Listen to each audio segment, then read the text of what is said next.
রুমে কেউ আছেন? কে? জি, ভিতরে আসে। আসসালামু আলাইকুম ভাইয়া, কি অবস্থা? ভালো আছেন? ওয়ালাইকুম আসসালাম। জি ভাই, ভালো আছি। আপনি ভালো ওই আছেন? রাস্তার কাজের কন্ট্রাক্টর, আপনার কাছে একটু সময় বনি, একটু কথা বলার জন্য আসছিলাম। জি, আসেন না, বসেন। বসেন বসেন বসেন, সমস্যা নেই, বসেন। আপনার রুমে মনে হয় তিনজন তাই নাকি? আচ্ছা, সবার কি কাজ টাজ আসেনি? কাজ নাই রুমে, বসা কাজ খুঁজতেছি। কাতারে তো কাজ নাই, জানেনি। আপনার কাছে কোনো কাজের সন্ধান আছে?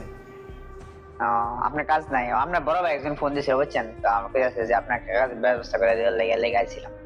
এখন আমি তো আপনাকে কইলাম যে আমি তো রোডের কাজের যে সাইট কন্ট্রাক্টর আর কি, বুঝছেন, আপনার একটা কাজের ব্যবস্থা করে দেওয়ার লেগে আইছি।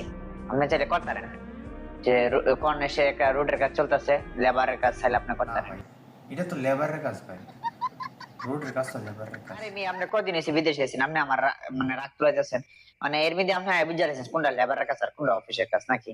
ধর মি, তাহলে আরেকটা কাজ আছে, এই রেসিকে আপনার ওই যে উডরে দেখাশোনা করবেন, উডরে পানি টেনে হওয়াবেন। না ভাই, থাক, করতাম না ভাই। মানে থাক এটাও ভাই। করতে পারতেন না? তাহলে ভাই আপনার কোন কোন কাজ দিব আপনারে? ধর মি বাদেন, আপনি হন যে কাতারের যে অবস্থা, ভাই ভাই কান দেন এডি বালা। আমার এক বড় ভাই ফোন দিছে দিকে আমি আসছি, গেলাম ভাই।